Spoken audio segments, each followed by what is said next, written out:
The Pac-12 is slowly running out of options on the conference realignment front, but there's one option that's still in play. Might be tough, but it's out there, and it would be a power move. Let's go. Locked On Pac-12, your daily podcast on the Pac-12 Conference. It's the Locked On Podcast Network, your team every day.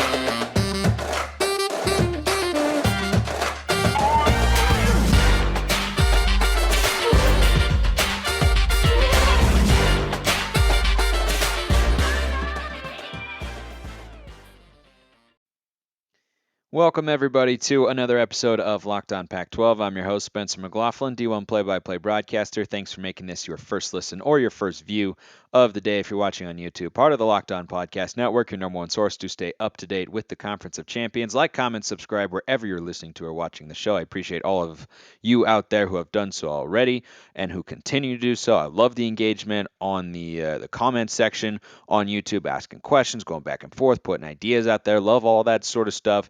It's like 95% civil and respectful, and that's, about as good as you get on the internet nowadays. So I want to talk big picture here for just a moment with regards to the future of the Pac-12 conference.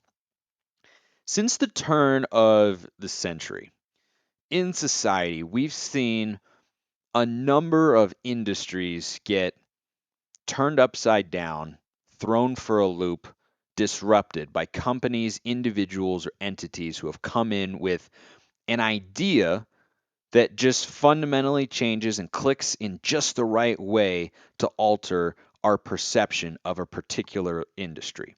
The iPhone jump-started the smartphone wars. They had this revolutionary idea where maybe your phone should tell you the time, also be able to take pictures and store photos and play games and do all this sort of stuff. That idea worked out pretty well. Everybody else had to follow. Nowadays, in the TV sphere, if you're not streaming, you're falling behind. Everybody's got a streaming service. I mean, CNN's flamed out kind of hilariously, but everybody's got one, right? You have to have one, or else you're just seen as, kind of a relic. Like, well, where's yours? I mean, everybody's got this, right? People are cutting the cord and yada, yada, yada. I mean, even in sports, you see this sort of stuff, right? LeBron ignited player mobility. The Rams being ultra aggressive and saying, to hell with draft picks. What do we need those for? The Dodgers, same sort of mindset. They're always really good. And then they look up and they go, yeah, let's add Max Scherzer and Trey Turner and let's go get Freddie Freeman too and Mookie Betts. And I mean, they just keep adding. They keep being aggressive. And they keep adding more pieces because they can. And I think what all of those organizations or people or industries have in common is they were influenced by somewhat of a disruptor. I think the Pac-12 has one power play left that it could attempt to go for. Whether or not it would work out logistically, that's a different question.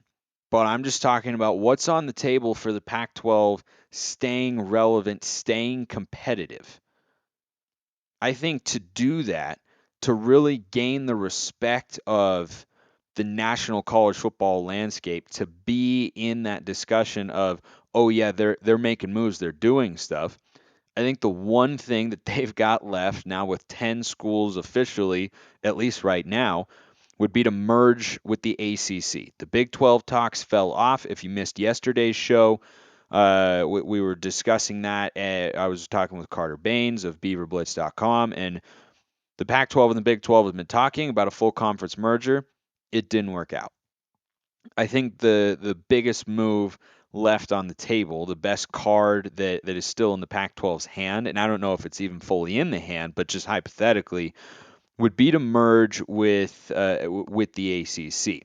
Now, another move that's on the table that's definitely less of a power play than what I'm going to propose and outline today with regards to the Atlantic Coast Conference is, adding San Diego State and like a UNLV or a Boise or Utah State or Fresno State, somebody like that. And you go back to being the Pac-12, and it's just, weaker than it was before, but still have 12 teams that are West Coast based, and you could still be, semi-viable in that sense. You wouldn't be as financially prosperous for sure, but you could still be, at least semi-viable. But I think if you're George Kliavkoff, now that the Big 12 shut you down, I think it's time to call the ACC, because how else, as a conference, are you going to make the sort of splash that you need to, at least in the eyes of outsiders who are not talking about or examining this stuff every day like we are? I mean, I was listening to Colin Coward the other day, and he was talking about how everything in college football is, mostly normal and fine, and it's okay, and yada yada. And I mean, from the outside, that's probably how it feels. But from the inside, for us who are fans of the Pac-12, or those of you watching, I'm just saying how it kind of feels for Pac-12 fans, and those of us who are fans of its member institutions.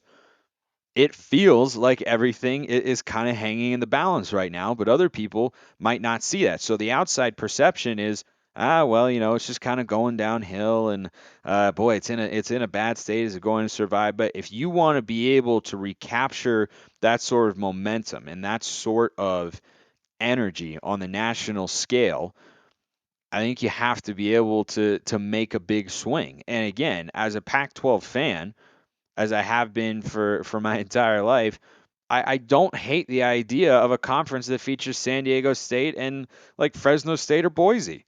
Like I don't, because I personally consume college football as a regional product first and a national product second. I consume it as a national product every single year, always have. But on a week to week basis, yeah, I've always enjoyed the regionality of it, because that's kind of what makes the sport unique, but it's moving in a different direction now. So it is now.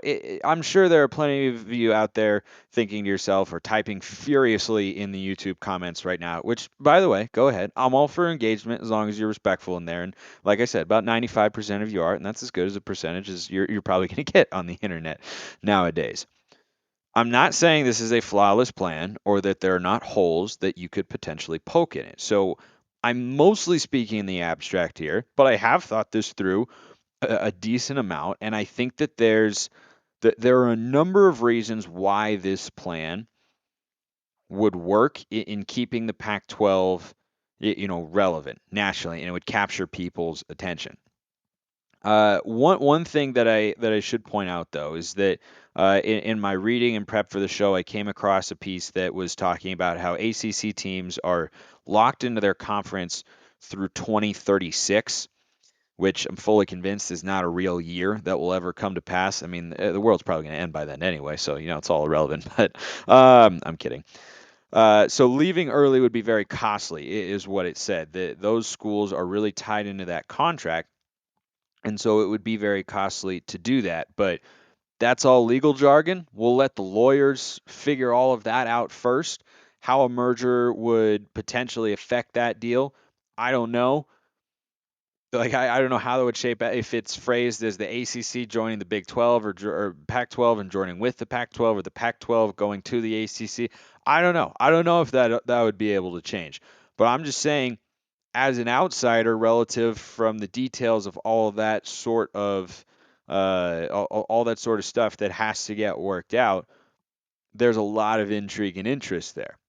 There should also be a lot of intrigue and interest that the people who invented Healthy and Tasty, that being Built Bar, are bringing you the latest gift to your taste buds. You've probably tried the amazing Coconut Brownie Chunk Built Bar. But guess what? Your friends at Built have given Coconut Brownie Chunk the Puffs treatment. That's right, Coconut Brownie Chunk Built Bar, the flavor you love, in a deliciously chewy marshmallow covered in 100% real chocolate. It's like a fluffy cloud of coconut brownie goodness. What about that doesn't sound good? Plus, they're low on sugar, they're low on calories, they're high in protein, and they are all delicious. You can get yours with delicious coconut, rich sweet brownie, and creamy marshmallow. Stop fantasizing. Go get yours right now at built.com. Go to built.com, use promo code LOCK15, get 15% off your order. That is promo code LOCK15 for 15% off at built.com.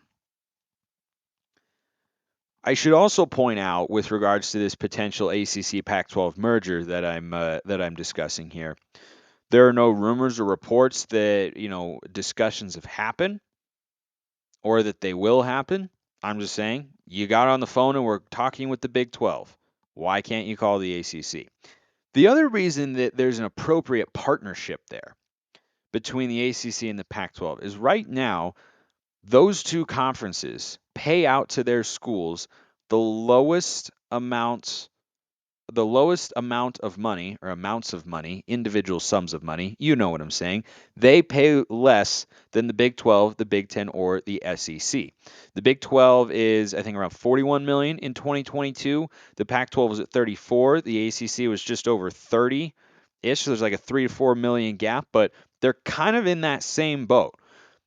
So maybe you'd look at each other like the kids who couldn't find somebody for a school project and say, well, if everybody else is already paired up, we might as well join forces and make the most of it, right? There might be that sort of component there. But I just also see it as a way to make an impact in that it would be the first truly United States Continental Conference. I almost said Congress there.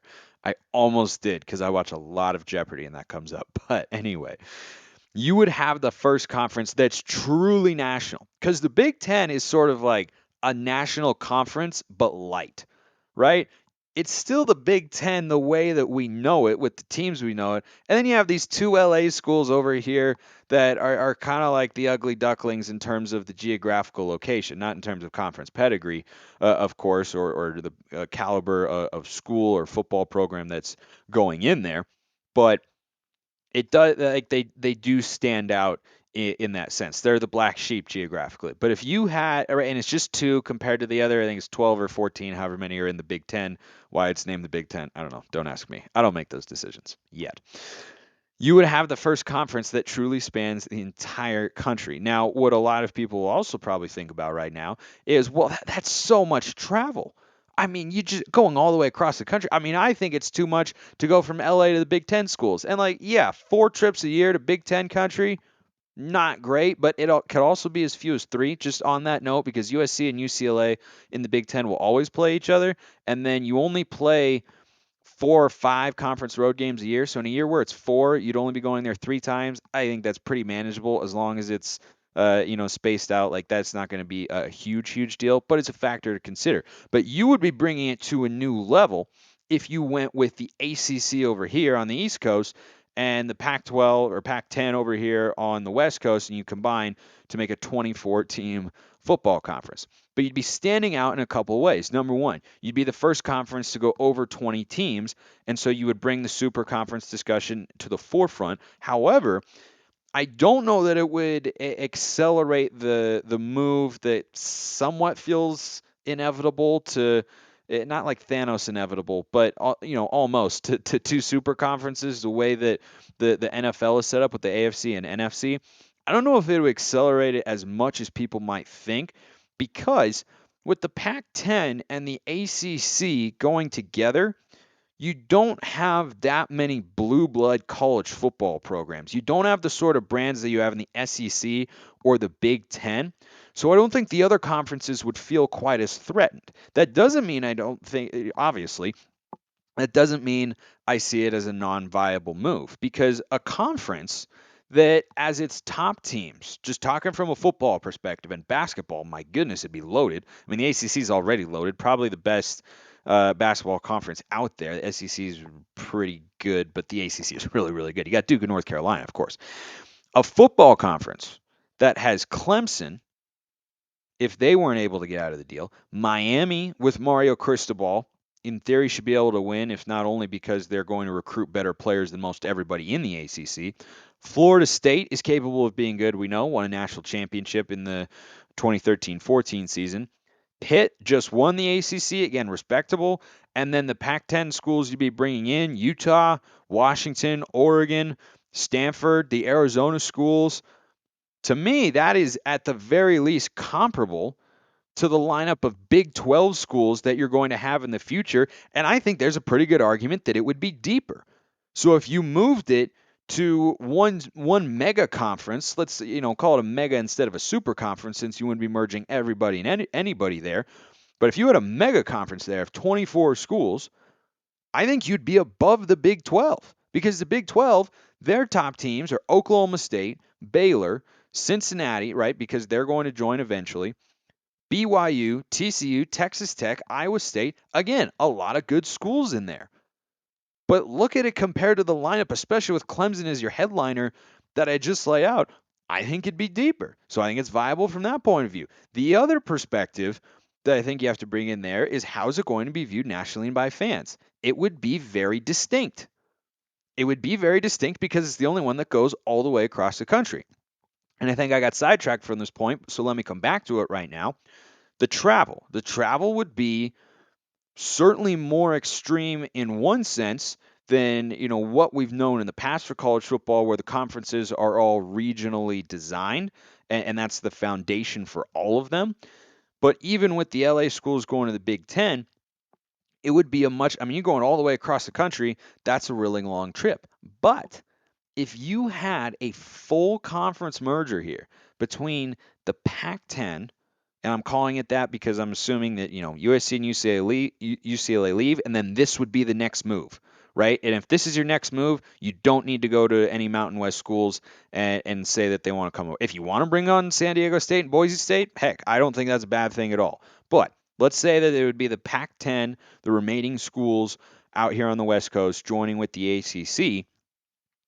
Because you'd have 10 schools there, you wouldn't have to have that many cross country trips. You could have them to create great matchups, right? You're not going to just play independently and then have two teams meet for a conference championship game, right? Like I'm not proposing that, but you could set it up reasonably to where you only have to go for each school across the country maybe once or twice per year. Because if you've got 10 schools out west and you've got 14 out east, you can play the teams that are, in your same geographical region primarily, and then have a couple good matchups a year. And plus, you'd be able to create a lot of big time matchups that's going to get the attention of network executives, right? Of College Game Day and whatnot. I mean, Oregon and Miami, who doesn't want to see that? I can assure you every Oregon fan would love to play Miami. I'm sure a bunch of people would love to see that happen, even if it's a few years down the line. Like, that's an intriguing storyline. Or, I mean, there's a bunch of great matchups that could come from all of that. So that's why I see it as a legitimately viable option. Now, I understand logistically, it might be pretty tough because a 24 team conference, that could be pretty difficult to navigate.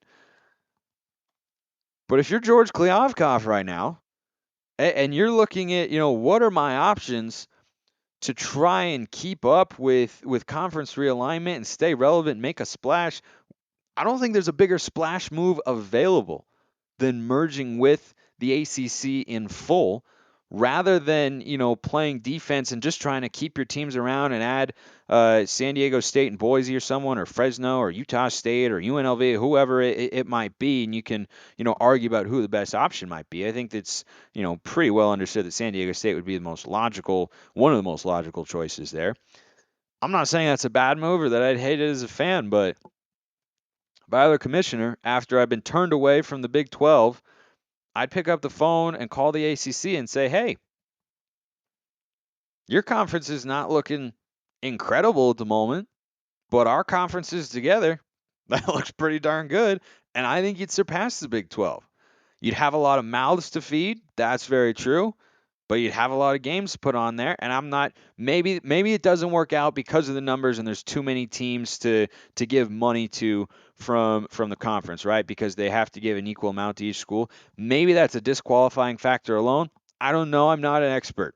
That's not what I'm speaking to here. What I'm speaking to is what I know, which is how it would look and how you would be able to set it up in some sense to make it an exciting, enticing conference that people want to listen to. Because I think that cross country element is really interesting because you'd have enough schools there, you wouldn't have to go across the country 4 or 5 times a year. No, you do it like once or twice a year, right? And like, look at the NFL. I don't think college football should become the NFL. I don't want it to. College football is distinct from the NFL. I really like that. It's a different vibe on Saturdays. It's a bit of a different sport. They're playing the same game, but they're different, and I like that. If I wanted the NFL, guess what I'd do? I would wait till Sunday morning rather than waking up on Saturday. So I like college football the way it is, but I understand that you have to just be able to make some changes sometimes to keep it to keep it alive, to keep it thriving as best we can. But it doesn't mean you can't look at the NFL and say, well, there are some things that could be better. Scheduling. Talked about that here on the show. I still very much hold that opinion. It drives me nuts. It makes no sense. And maybe they would throw it out the window if you had a mega conference of 24 teams in it. But what I was saying with regards to scheduling in the NFL is that teams go across the country all the time. I'm a Seahawks fan. They play the Jags.